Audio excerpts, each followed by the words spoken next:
tal? ¿Qué tal? ¿Cómo les va, hermanos? Dios les bendiga mucho.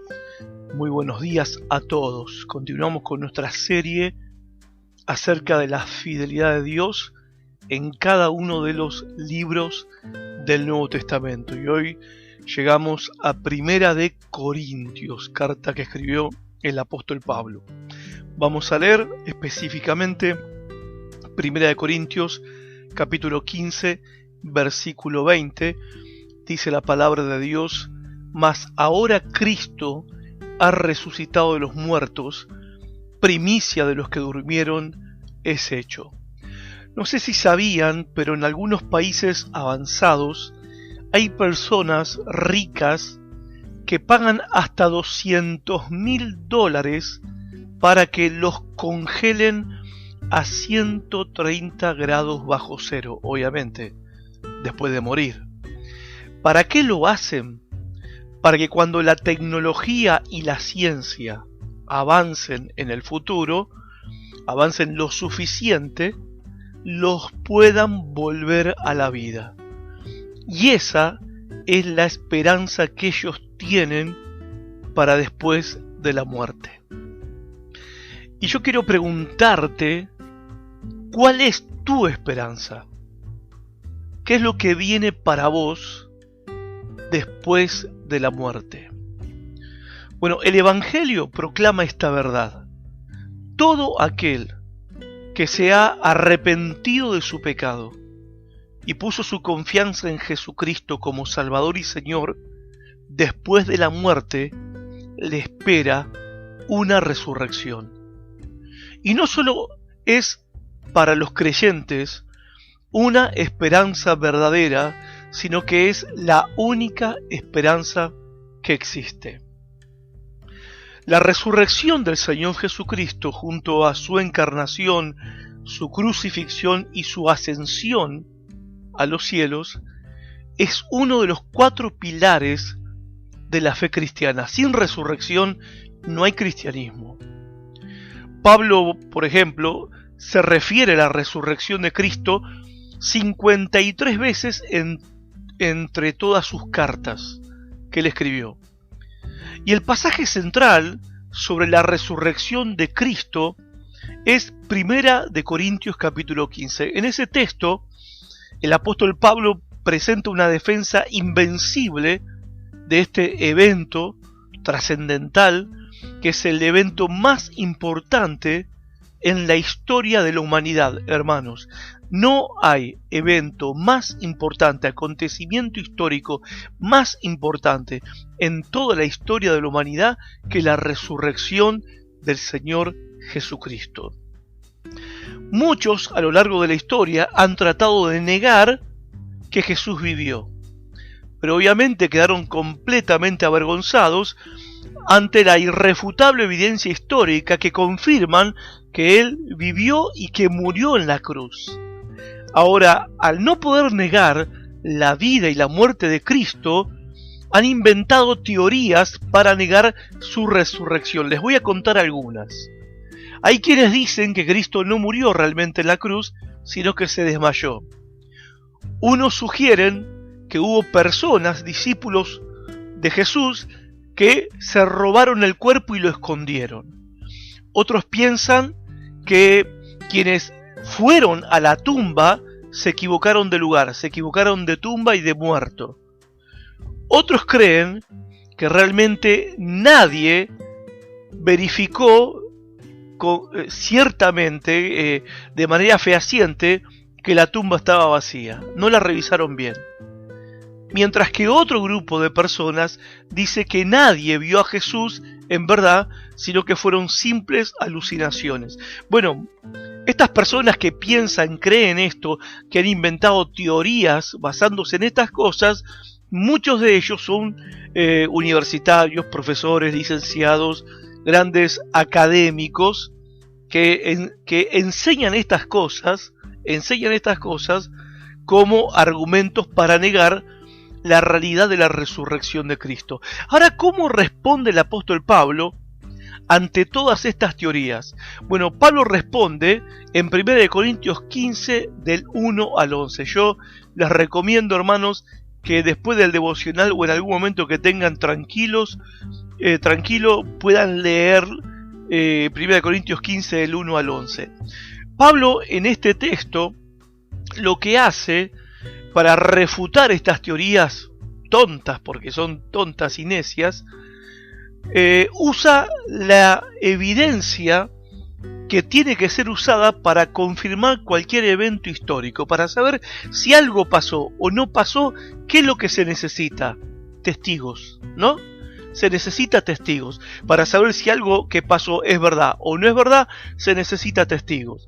Entonces Pablo lo que hace en 1 Corintios 15 del 1 al 11, resumidamente, Pablo lo que dice es esto: todo aquel que niegue la resurrección de Cristo podría tener una conversación con los testigos que lo vieron vivo después de su muerte, porque muchos de ellos están vivos todavía. A ver, cuando Pablo escribió 1 Corintios, muchos de los que vieron a Cristo resucitado todavía estaban vivos.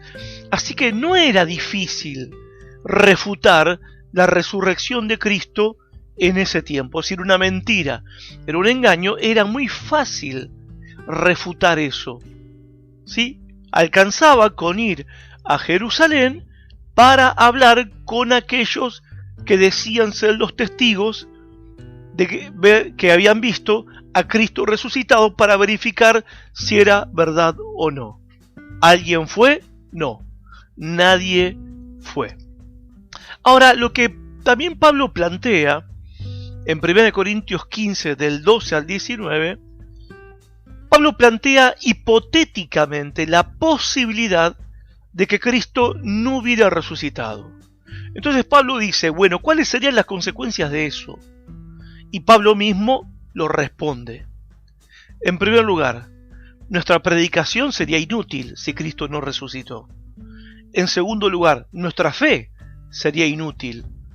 En tercer lugar, si predicamos la resurrección, somos falsos testigos de Dios. En cuarto lugar, todavía estaríamos en nuestros pecados, porque si Cristo no resucitó, significa que su sacrificio en la cruz no pagó ningún pecado. En quinto lugar, los que murieron creyendo en Cristo no fueron a ningún lado. Y por último, los creyentes seríamos los más dignos de lástima. Si Jesús no hubiera resucitado, hermanos, estaríamos peor que cualquier incrédulo, peor que el más grande de los ateos. Ahora, ¿cuáles son las buenas noticias? Bueno, la buena noticia es que Cristo sí resucitó. Si Jesús estuviera muerto, gente, el cristianismo estaría muerto. Pero Cristo está vivo, entonces el cristianismo, por lo tanto, sigue vivo. Esa es la única explicación por la cual hoy existe todavía el cristianismo a 2000 años del comienzo de su historia. La única explicación lógica a que el cristianismo sigue vivo es que Cristo está vivo y que es por medio de Él que también tenemos vida eterna. Por eso, completamente convencido de que Cristo resucitó, Pablo declara con voz de triunfo en 1 Corintios 15:20, y lo voy a leer ahora en otra versión, dice lo siguiente: pero lo cierto es que Cristo sí resucitó de los muertos. Él es el primer fruto, las primicias, dice la Reina Valera. Él es el primer fruto de una gran cosecha que va a venir. El primero de todos los que murieron. La palabra primicias que usa la Biblia Reina Valera significa primeros frutos. Esta es una palabra que hacía referencia a los primeros frutos que se conseguían al comienzo de la cosecha. Los israelitas, cuando cosechaban los primeros frutos de lo que habían sembrado, se presentaban en el templo para traer la ofrenda de las primicias. ¿Por qué? Porque al traer la ofrenda de las primicias, ellos estaban buscando la bendición de Dios sobre toda la cosecha que seguramente iba a venir, sobre el resto de la cosecha que vendría. En otras palabras, si Cristo es las primicias, o sea, es el primer fruto, significa que Él fue el primero de muchos que como una cosecha vamos a ser levantados un día dentro de los muertos. Él es el primer fruto de muchos que vamos a resucitar por la fe en Cristo. Él murió en una cruz. Al tercer día se levantó de los muertos para nunca más ver la muerte. Su resurrección, gente, garantiza que va a haber una cosecha, porque Él es el primer fruto de una gran cosecha que va a venir. Y viene el día en el que todo el pueblo de Dios será resucitado para vida y entraremos en el reino de Dios de manera definitiva, completa, total. Para el apóstol Pablo, la resurrección de Cristo fue el comienzo de algo inmenso, de algo grande, y es el punto de partida de la resurrección de todos los redimidos. ¿Por qué sabemos que vamos a resucitar? Porque Cristo fue el primero en hacerlo y aseguró nuestra resurrección. Cuando Cristo se levantó de los muertos, Él garantizó el resto de la cosecha. Él garantiza que todos los que crean en Él vamos a resucitar. Un día, gente, todos los que hemos puesto nuestra fe en Él, en Cristo, como Señor y Salvador, vamos a tener cuerpos glorificados y vamos a ser como Él, semejantes a Él. Eso es lo que promete la Biblia, la palabra de Dios. Y mientras algunos ponen su esperanza en el avance de la ciencia, de la tecnología, ¿dónde nosotros ponemos nuestra esperanza? Ante el dolor y la dificultad, ante la enfermedad, ante la pandemia, ante la traición de algunos, ante la corrupción de nuestras autoridades, ante la pérdida del trabajo, ante el sufrimiento, ante la muerte, que parece que hoy en día se hizo realidad y siempre estuvo ahí.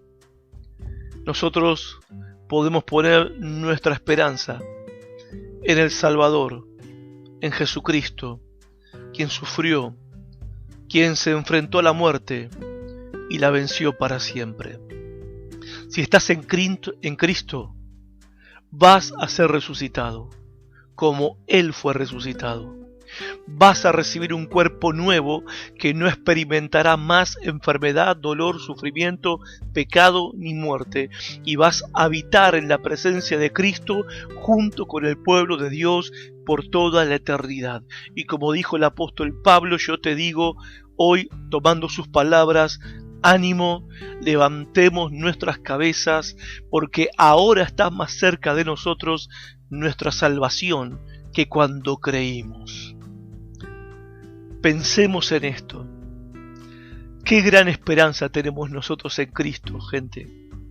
Qué gran esperanza tenemos nosotros.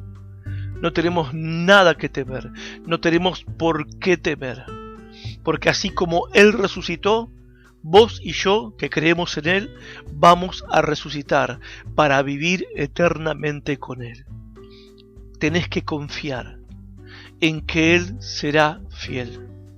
Él va a ser fiel en cumplir su palabra, sus promesas.